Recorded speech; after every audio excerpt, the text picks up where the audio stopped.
My name is Yary. I've been working with Bugaboo for 5 years now.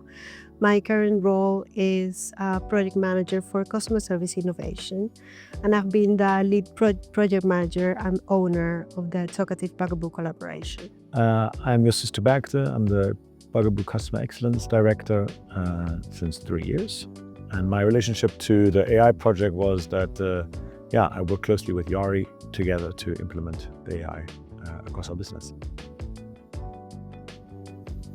Before the AI, when I joined, we were predominantly an email and phone/social media customer service channel. And then we started working with Talkative to implement our first live chat channel and a basic chatbot flow. In that sense, now over the years, we've obviously progressed into this new world of leveraging the AI a lot more, while also using the live chat feature still as a handover to human contact with our customers. And then we started to slowly scale to the rest of the website. In regards to the countries and different regions, we took the same approach. We started in the UK as our biggest market. And then when we started to test the technology and see that it really fit our needs, then we started to go to the rest of the country.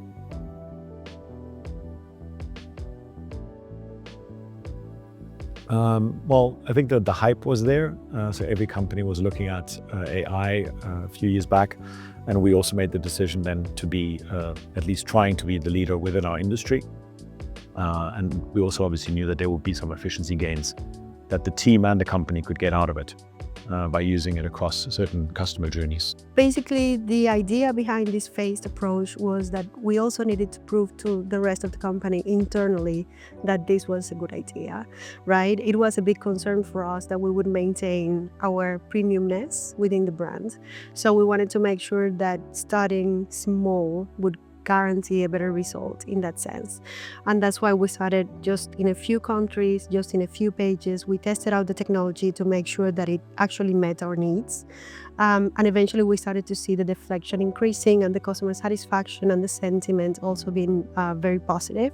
And this is when we started to gradually go into more markets.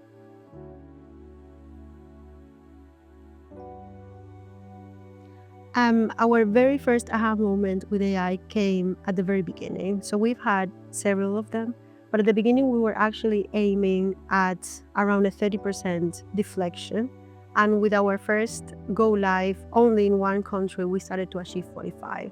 So we knew at that point that we were onto something and that this could be really big for our brand.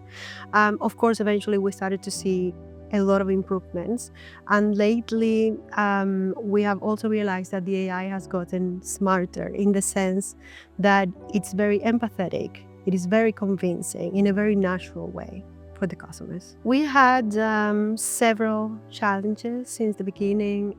One of them being that we had limited analytics, which we needed to make sure that the rest of the business was on board with this collaboration.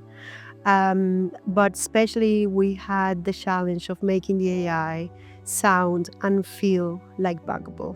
It is very important for us as a premium brand that the AI can behave in the same way that our regular agents behave, so that it's capable to use our tone of voice, our brand guidelines.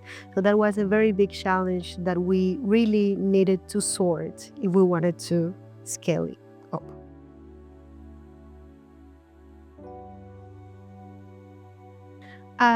So we've had very clear and positive results throughout this implementation.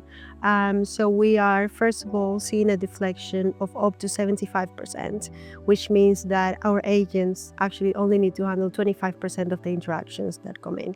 And this 25% is something that we are looking forward to eliminate as well. As much as possible in the future.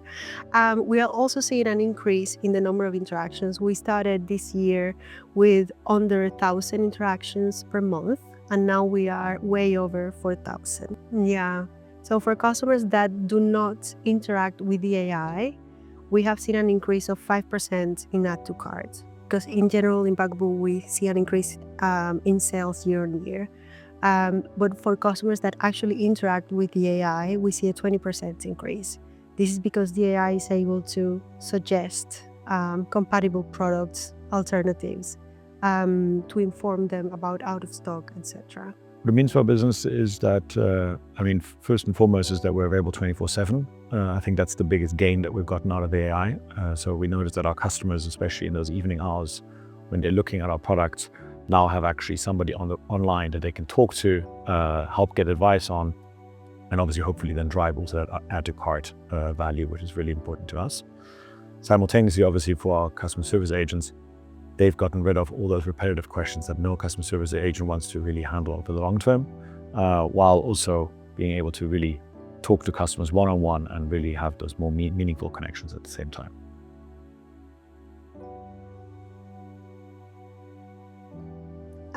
We have also seen that the sentiment is overall above average when it comes to interacting with AI. I think our customers are comfortable because it is a very easy tool to use. It is available 24/7 and it's actually giving them the responses that they need. So we see in that sense, and that's very gratifying for us as a brand, that we are able to obtain these above average metrics using only AI. Our average order value has gone up in a 25%, which proves that we have been able not only to enhance our customer experience, but also to help sales for the rest of the business in general. Yeah, I realize my experience maybe is not the usual one, because I treat it like my baby. So I do spend quite a lot of time working with it. But I would say most of my time is devoted to actually reading through what the AI is doing and then making sure that it's actually maintaining the quality that we want it to. Retraining is probably 50% of my time, going through all the questions that it's not able to answer and then making sure that we provide an answer to those questions.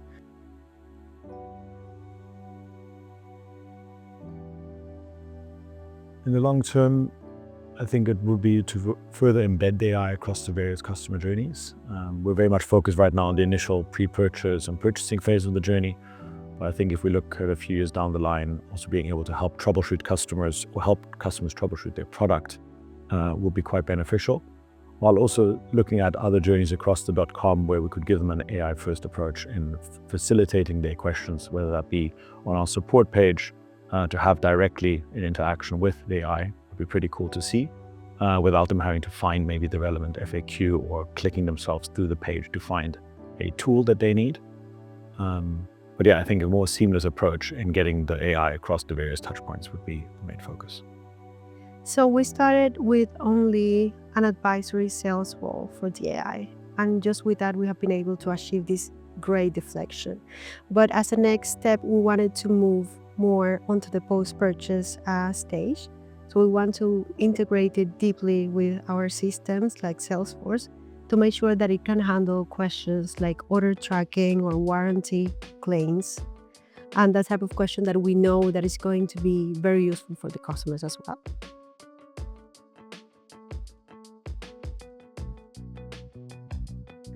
My advice would be to don't be afraid. Just jump into it, because there's a lot of possibility and there's a lot that can be achieved if you decide to try AI. Our special experience has been to start small. So it's important to start small and then see what actually fits your needs, and then to start growing gradually as you see that you start achieving results.